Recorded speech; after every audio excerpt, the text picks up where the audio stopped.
M के times news में आपका स्वागत है। मैं हूं एम के आजाद। आज हम बिहार की राजनीति पर चर्चा करने वाले हैं। खासकर बिहार में कांग्रेस पिछड़ते क्यों चली गई, यानी कांग्रेस की जो वर्तमान स्थिति है वह क्या पहले से थी या वर्तमान में ऐसा होता हुआ दिखता है। तमाम चीजें राजनीतिक गलियारों में चर्चा बना हुआ है। वैसे देखा जाए तो कांग्रेस पार्टी पूरे हिंदी पट्टियों में इसी तरह का कमजोर होता हुआ दिखने लगी है। तो समझते चले जाइए, तमाम हिंदी पट्टियों में कांग्रेस की स्थिति कमोबेश इसी तरह है और यही है कांग्रेस की सबसे बड़ी दुर्दशा का कारण। तो आज टटोल लीजिए बिहार की चर्चा, इसलिए भी क्योंकि इसी साल के अंतिम माह में बिहार में विधानसभा के चुनाव होने वाले हैं और कांग्रेस 10 महीने पहले ही वर्जिश करता हुआ नजर आने लगेगा तो राजनीति में चर्चाएं जरूर हो जाएगी। लेकिन कहा जा रहा है कि जिस तरह 18 दिन में राहुल गांधी के बिहार में 2 बार दौरा हो गया और जिस तरह राहुल गांधी ने एक युवा को प्रभारी बनाकर भेजा कृष्णा अल्लावरू को, और कृष्णा अल्लावरू को भी टटोल लीजिए तो वो जिस तरह का भाषण देते हुए नजर आते हैं, लोगों में उत्साह का संचार करने में पूरी तरह से मुस्तैद नजर आते हैं, तो इसके माने जरूर निकलने लगे हैं। लेकिन बड़ा महत्वपूर्ण है, बिहार में कांग्रेस की जो जमीन है वो खिसकती क्यों चली गई। क्या इसके लिए कांग्रेस खुद जिम्मेवार है या कांग्रेस पार्टी के वो लोग जिम्मेवार है जिनको ये जिम्मेदारी दी गई थी कि पूरी तरह से कांग्रेस को वो मजबूत करता हुआ नजर आए।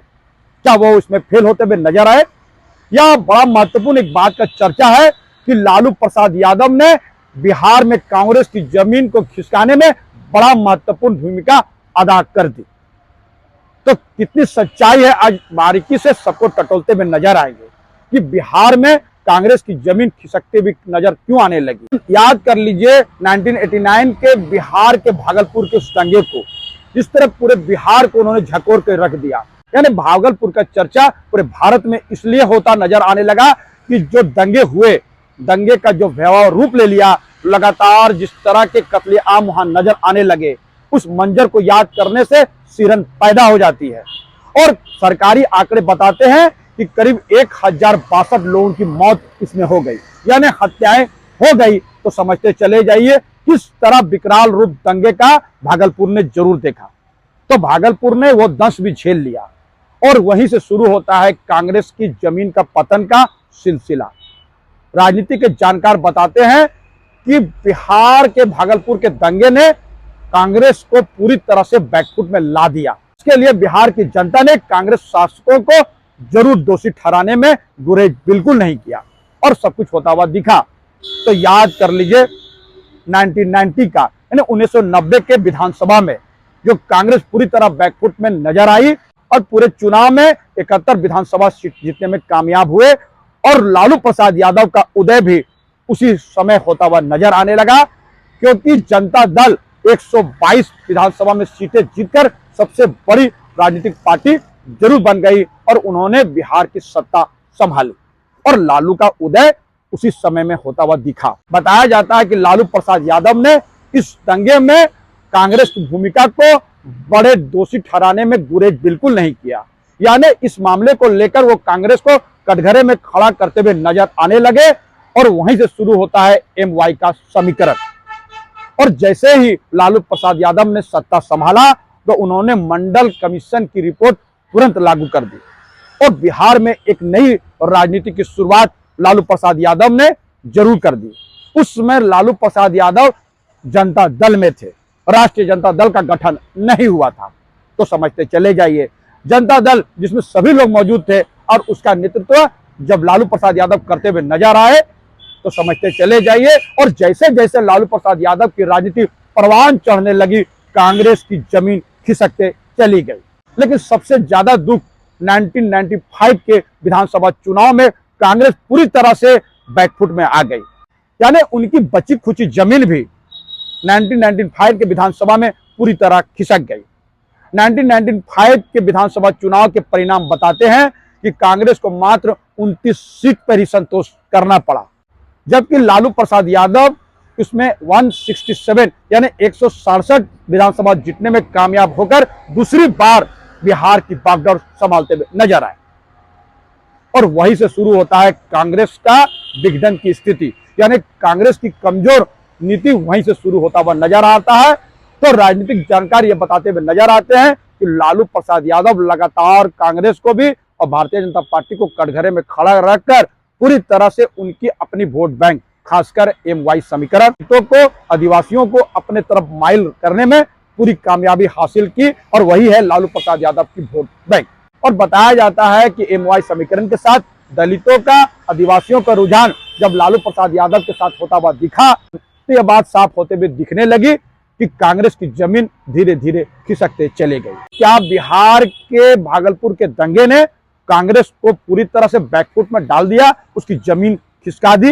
राजनीति के अलग अलग आकलन करने वाले अपने अपने नजरिया पेश करते हुए नजर आते हैं, लेकिन लालू प्रसाद यादव भी कांग्रेस को पूरी तरह से जमीन खिसकाने में बड़ी भूमिका जरूर निभा दी। यानी कांग्रेस की जो जमीन खिसकते हुए नजर आई, उसमें लालू प्रसाद यादव की भूमिका बड़ा महत्वपूर्ण है। याद करते चले जाइए 2024 के लोकसभा चुनाव में जिस तरह लालू प्रसाद यादव ने कांग्रेस के सीटों को अपने तरफ खींचने में कामयाबी हासिल की, उसके मायने क्या है? मैं बात कर रहा था औरंगाबाद की सीट का, मैं बात कर रहा था बेगूसराय का सीट का, मैं बात कर रहा था पूर्णिया की सीट का। इन सीटों पे कांग्रेस के लंबे दावे जरूर बनते थे और कांग्रेस को यहां से ज्यादा उम्मीदें जरूर थी कि इन लोकसभा में कांग्रेस पार्टी चुनाव जीत जाएगी। लेकिन लालू प्रसाद यादव ने बड़े चाल चली और लालू प्रसाद ने वहीं से एक चाल शुरू की, एक राजनीतिक खेल शुरू की, और ये तीनों लोकसभा अपने पास रखने में कामयाबी हासिल कर ली। कांग्रेस के आलाकमान को मनाने में कामयाब होता हुआ दिखा।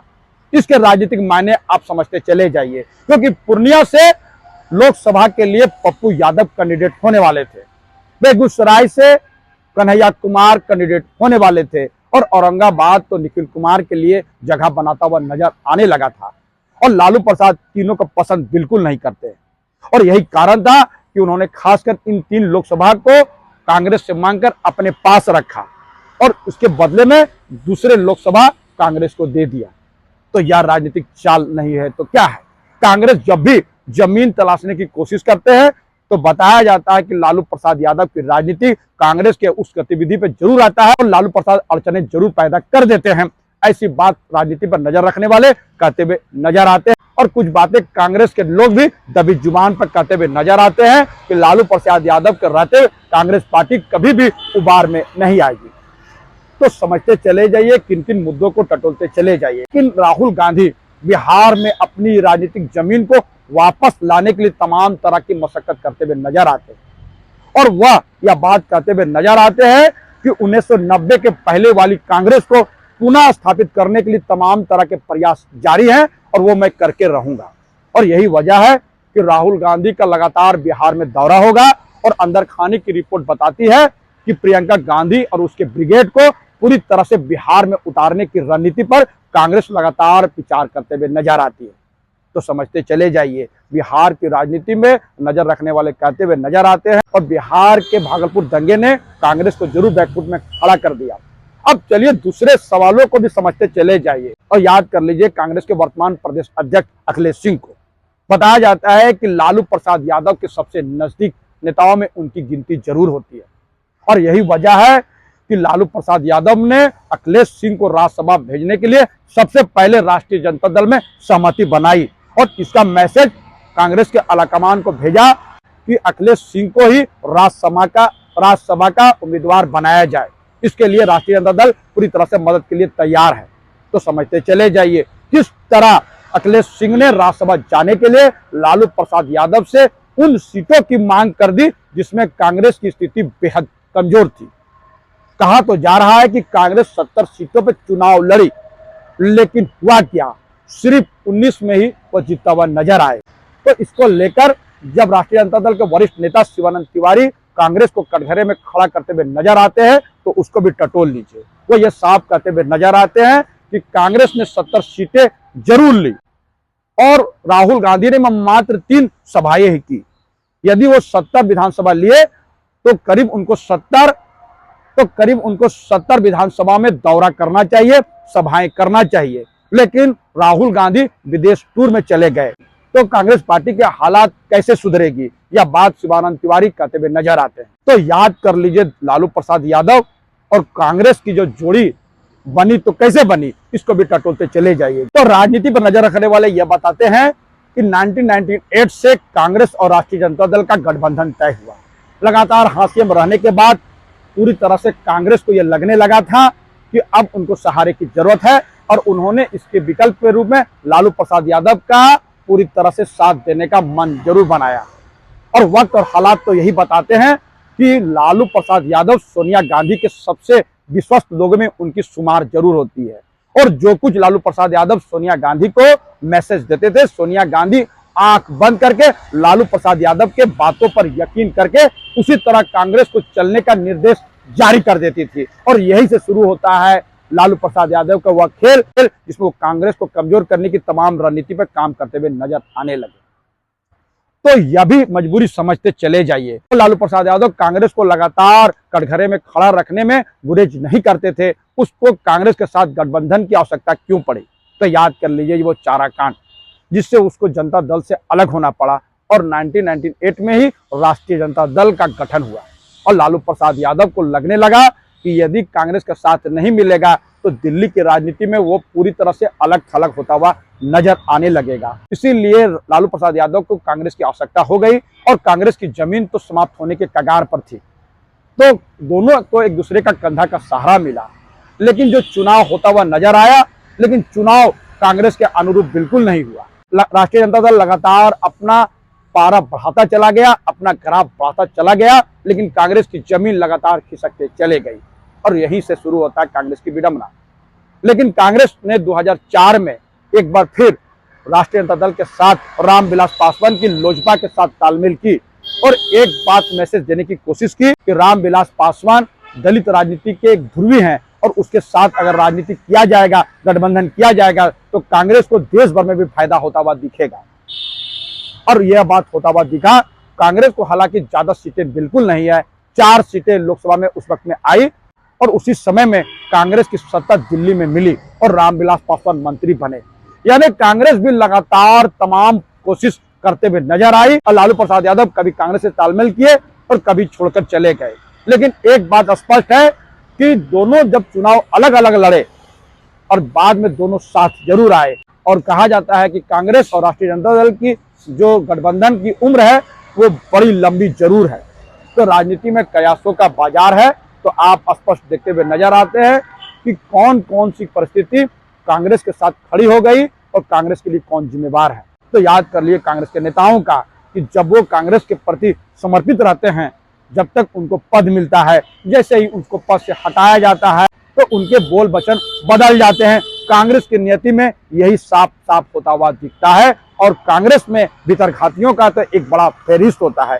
टांग खिंचाने वाले, टांग खींचने वाले और गुटबाजी करने वाले की संख्या कांग्रेस में लगातार होता हुआ दिखता है, जिससे बिहार अछूता बिल्कुल नहीं है। और इसीलिए कांग्रेस पार्टी इस मामले में लगातार मशक्कत करते हुए नजर आते हैं।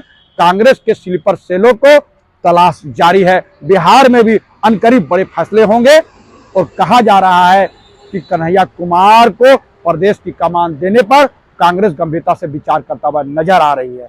तो समझते चले जाइए, पप्पू यादव को भी बड़ी जिम्मेदारी देने के लिए कांग्रेस पार्टी पूरी तरह से तैयार बैठी हुई है। तो तमाम चीजें राजनीतिक गलियारों पे चर्चा का विषय बना हुआ है। राजनीति में तो चर्चा यह भी है कि यदि राष्ट्रीय जनता दल कांग्रेस को उनके अनुरूप सीटें नहीं देगी तो कांग्रेस अपने बूते पर लड़ने का प्लान पर भी पूरी तरह से काम करता हुआ नजर आने लगा है। राजनीतिक जानकार यही कहते हुए नजर आते हैं। तो हमारा छोटा सा विश्लेषण आपको कैसा लगा, अपने कमेंट जरूर कमेंट करें। और जिन्होंने अभी तक न्यूज को सब्सक्राइब नहीं किया उसे विनम्र निवेदन की सब्सक्राइब जरूर कर दे, संभव है तो शेयर कर दे। ज्वाइन का बटन है, आप आर्थिक सहयोग भी कर सकते हैं ताकि हम आपके लिए इसी तरह के वीडियो लाते रहें। तब तक के लिए हमें विदा दीजिए। जोहार।